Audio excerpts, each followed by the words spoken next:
Bonjour, 34e Coupe de l'América, jour numéro 9, régate numéro 12 entre Kiwi et Américains. Et regardez au-dessus de San Francisco, c'est bien clair, bien dégagé. On attend aujourd'hui 18 nœuds de vent avec un petit jusant qui descend à partir de la gauche et qui va peut-être monter jusqu'à 2 nœuds pendant cette première manche. Et je vous parlerai bien de trois choses. La première, c'est comment les Américains ont sauvé la balle de match en gagnant cette régate numéro 12. La deuxième, c'est le fait qu'il y a une évolution énorme sur ces bateaux depuis le début des régates. Et le troisième, c'est le danger. Le danger est là et bien là. Balle de match, donc balle de match, faut la jouer et Spithill commence par bien la jouer en s'engouffrant dessous au départ, en loffant et en coinçant lock en anglais les Neo Z.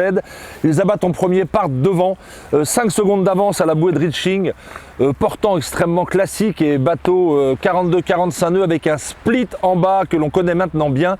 Les Américains protégeant le tribord avec la bouée de gauche, les Neo Z prenant la bouée de droite. Écoutez les enroulés, c'est magnifique.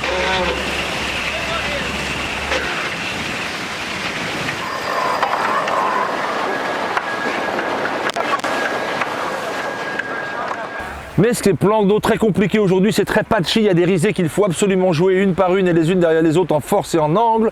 Le plan d'eau en bas est tout petit, pour garder le tribord il n'y a pas la place alors que le courant à gauche est favorable, vous allez mieux être sur la gauche. Ça change au milieu du plan d'eau quand ça s'écarte sur Alcatraz et en haut c'est encore pire, c'est très mou à gauche, il y a du vent à droite, ce qui fait qu'il faut se forcer, si vous voulez le vent à droite en descendant, à faire une leyline gauche dans la molle, ce que fait très bien les Américains. Regardez split en haut classique, ils croisent pas loin de vent, il n'y a que 11 secondes là-haut mais ils ont le bon côté du plan d'eau, bon côté sur lequel ils doublent leur distance de 200 à 400 mètres en l'espace de 2 minutes par la droite.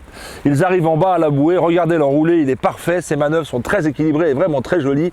Victoire des Américains de 30 secondes, victoire solide et voilà une balle de match de sauvée.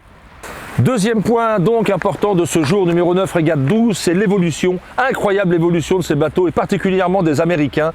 Regardez-les ici au près serré, bâbord en train de revenir, vous lisez bien en haut à gauche, c'est bien 30 nœuds de vitesse, 31 nœuds de vitesse, 60 cm au-dessus de l'eau, au près serré en train de foiler. Les Américains ont très clairement trouvé la solution pour la tendance vitesse au près, ce qui permet quoi? De rentrer plus vite dans les virements. Et regardez le virement ici, si on rentre plus vite dans le virement, ça veut dire qu'en basculant le bateau à fond, on arrive à avoir une bottom speed, une vitesse basse de virement qui n'est pas si basse que ça, 15-17 nœuds, je vous le redis, en vitesse basse de virement, les Américains sont entre 15 et 17 nœuds. Voilà une vraie évolution. Deuxième point de l'évolution, regardez tout là-bas très loin sur cette image pause, très loin, regardez l'arrière du bateau, vous voyez un petit casque qui dépasse, et oui au milieu c'est Ben Hensley, il a quitté les manivelles, il est au milieu du bateau sur la poutre centrale, il regarde les risées, comme Ray Davis, il a besoin d'être détaché pour lire bien le plan d'eau, et ça fonctionne apparemment. Troisième point important, c'est réglages. Les réglages, le curseur, vous faites équilibre, vitesse, vitesse, équilibre. Comme c'était en évolution permanente, ils essayent sur l'eau. Et aujourd'hui, manifestement, le réglage des Neo Z n'était pas très bon. Regardez ici, bouée de reaching, comme ça monte et ça descend les étraves. Ils ont du mal à être équilibrés. Et de la même façon ici au vent arrière, leurs étraves bougent beaucoup. Ils ont du mal à être aussi stables que d'habitude. Ils ont dû bouger un petit curseur, un peu trop de vitesse, pas assez d'équilibre. Et ils n'ont pas réussi à gagner cette régate. Très nettement, en foilant d'abord, la tortue Neo Z est partie devant, mais très nettement, en revenant très vite en vitesse, le lièvre américain a rattrapé son retard. Et le troisième point, c'est le danger. Il y a 3 critères qui font que le danger arrive. Le premier, c'est l'impression d'avoir une très bonne maîtrise. Or, ils ont une meilleure maîtrise de le bateau, de plus en plus grande, ils sont de plus en plus proches de la limite. Et s'ils basculent le côté, ça peut être le grand danger. Deuxième critère de danger, c'est la pression. Ils ont une pression énorme sur les épaules. Les Neo Z naviguent avec un pistolet sur la tempe, et ce pistolet est tenu par 4 millions de kiwis qui leur mettent une pression énorme. Et les Américains naviguent balle de match tous les jours avec une pression incroyable sur la tempe eux aussi, mais c'est les 4 milliards de Larry Ellison qui sont pointés sur leur tempe. Pression incroyable, il va pas falloir craquer.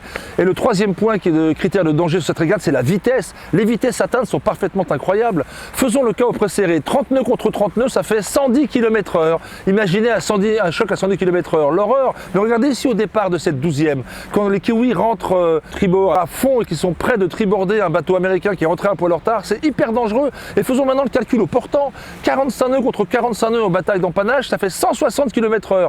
Je n'ose imaginer un choc, je ne veux pas imaginer un choc.